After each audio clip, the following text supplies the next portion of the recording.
शैल जी, बहुत ज्यादा गिरावट इस स्टॉक में देखने को मिली और उसके बाद पिछले कुछ 4 हफ्तों से हम देख रहे हैं इसने एक बेस बनाने की कोशिश की और ये बेस करीब 41-42 रुपए के लोस के आसपास आकर एक अच्छा खासा सपोर्ट ले रहा था। और क्योंकि अब एक अच्छा खासा प्राइस वॉल्यूम एक्शन है, इसको देखते हुए मुझे लगता है कि जो अपमूव है वो कम से कम 55 रुपए तक आपको एक्सटेंड होते हुए कर्नाटका बैंक के शेयर के अंदर में नजर आएगा।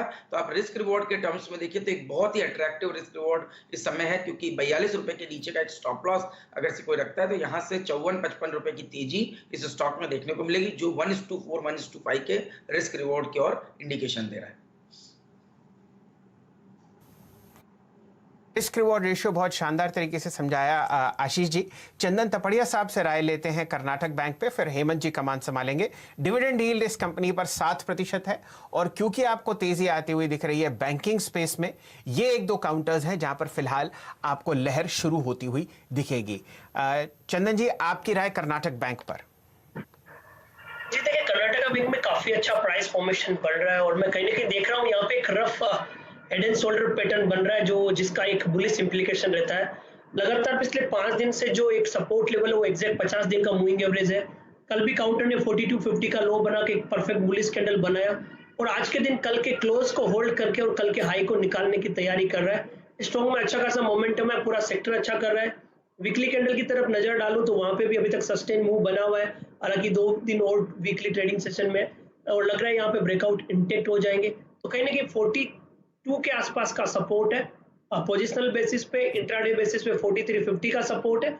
ऊपर में कहीं ना कहीं 48 से लेके 50 रुपए तक के टारगेट यहाँ पे ओपन होते हुए नजर आ रहे हैं।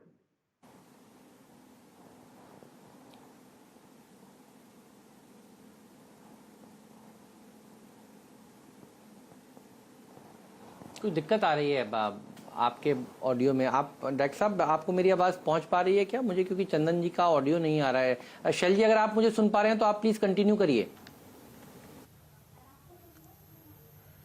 हेमंत जी, आपकी आवाज बिल्कुल साफ आ रही है। फिलहाल देखते हैं बाजार में आपको 141 अंक ऊपर चल रहा है निफ्टी बैंक 22,780 के आसपास। निफ्टी में आप देख रहे हैं लगभग 2 अंक की तेजी 10,800। तो निफ्टी फ्लैट ट्रेड करता हुआ आपको दिखेगा और आपके सामने निफ्टी बैंक में फिलहाल एक अच्छा मूवमेंट आता हुआ दिख रहा है। चंदन जी, LIC हाउसिंग फाइनेंस पर नजर डालिए। 251 रुपए के आसपास ये स्टॉक चल रहा है और NBFC स्पेस में ये फिलहाल FNO में दूसरा सबसे बड़ा गेनर है। इससे आगे है श्रीराम ट्रांसपोर्ट फाइनेंस। आपकी राय LIC हाउसिंग फाइनेंस पर? जी हाँ, मेरे हिसाब से LIC हाउसिंग फाइनेंस को आज तुरंत ट्रेड करना चाहिए और ये काउंटर जो अभी लगभग 4% के ऊपर है, कम से कम आज 9-10% की बढ़त दिखाना चाहिए। काउंटर में 10% का लॉन्ग बिल्टअप हुआ है और एक मेजर कंसोलिडेशन ब्रेकआउट हुआ है। आप नोटिस करोगे पिछले हर बार में ये काउंटर यहीं पे रुक जाता था, बट जिस हिसाब से अब की बार कंसोलिडेट होकर मोमेंटम स्टार्ट किया है with built up of long position, लग रहा है कि 300 के लेवल को निकाल के ये कहीं ना कहीं 315 तक के टारगेट तक जाना चाहिए। तो LIC housing finance overall strong है, मौजूदा लेवल पे भी लिया जा सकता है। इस काउंटर में 284 का सपोर्ट रहेगा, 284 का सपोर्ट रहेगा और मेरे हिसाब से 294.5 निकलता है तो और कन्विक्शन से यहाँ पे क्वांटिटी बढ़ानी चाहिए। एज ऑफ नाउ 300 315 तक के टारगेट इस काउंटर में बनने चाहिए। चलिए, ये राय आपको मिल रही है LIC हाउसिंग फाइनेंस पे। थोड़ी देर में हेमंत जी भी हमारे साथ जुड़ेंगे। आशीष जी, आपके लिए आशीष जी बहुत शानदार एक स्टॉक में पेश करता हूं, राय दीजिए श्रीराम ट्रांसपोर्ट फाइनेंस पर। कहानी एग्जैक्टली वही है। यहां पर NBFCs आपको कम पैसे में लोन उठाते हुए दिख रहे हैं और ये स्टॉक भी दिन के उच्चतम लेवल पर आपको ट्रेड करता हुआ दिखेगा NBFC स्पेस में। इन स्टॉक्स पर आपकी राय? बिल्कुल, तो शैल जी मेरे हिसाब से बड़े अपमूव की तैयारी कर रहा है।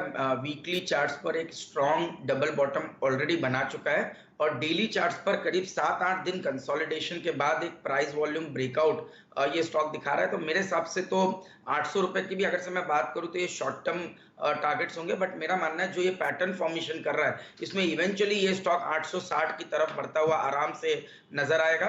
तो यहाँ पर पे मेरे हिसाब से आपको जो अपसाइड है वो 800 ट्रेडर्स के लिए और 860 पोजिशनल ट्रेडर्स के लिए देखने को नजर आ जाएगी। स्टॉप लॉस जो होगा वो 735 के आसपास होगा। और आज जो प्राइस अप मूव आया है ये तो पहला मूव है जो खुलने के बाद हुआ है, तो मेरे हिसाब से बड़ी शॉर्ट कवरिंग की रैली आपको सेकंड हाफ और कल के सेशन के अंदर में और देखने को नजर आ जाएगी। चलिए, ये राय आपको मिल रही है श्रीराम ट्रांसपोर्ट फाइनेंस पर। लगभग 50 लाख शेयर आपको ट्रेड होते हुए दिख चुके हैं। 10:10 हो चुके हैं। हमारे साथ नीरज जी जुड़ी चुके होंगे नए खिलाड़ी के लिए। हेमंत जी विराजमान है मुंबई में। नीरज जी, स्वागत है आपका। बताइए, कौन सा ऐसा शेयर है जो आप अपनी 2020 की टीम में फिलहाल जोड़ने की इच्छा रखते हैं? शैली, हम लोगों ने केमिकल स्टॉक्स लिए, टायर लिए, कल मैंने राइस कंपनीज ली थी, बासमती चावल के दाम वाम बढ़े तो सुबह हमने बता दिया था। अब मुझे लगता है थोड़ा सा चेंज करते हैं ट्रैक, और उसके पीछे भी लॉजिक है।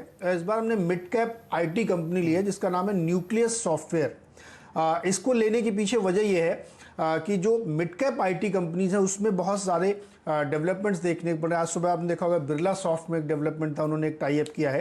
तो बेसिकली ये कंपनी जो है बैंकिंग एंड फाइनेंशियल सर्विसेज के लिए, कॉर्पोरेट एंटिटीज के लिए सर्विसेज प्रोवाइड करती है, और ये अपने पेयर रूप में बहुत सस्ती मुझे दिख रही थी, इसलिए मैंने इसको चुना।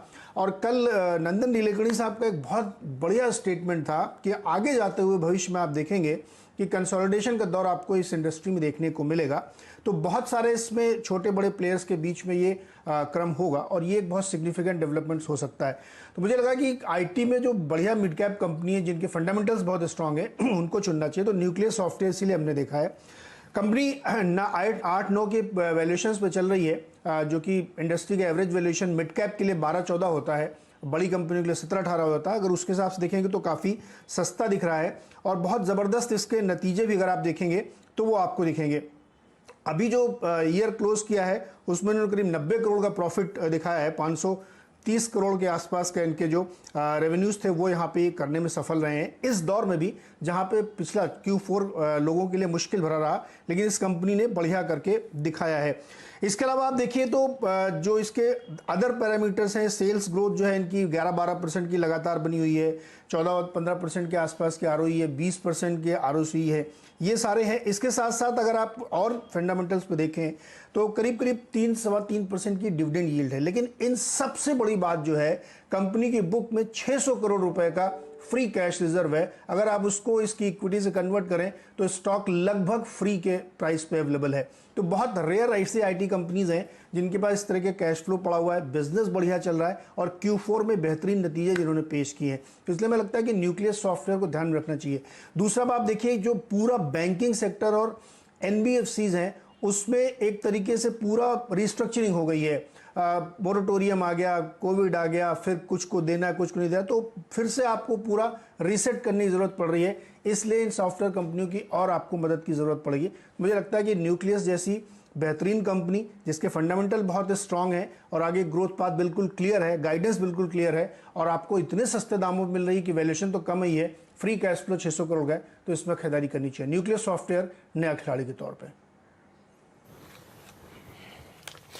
तो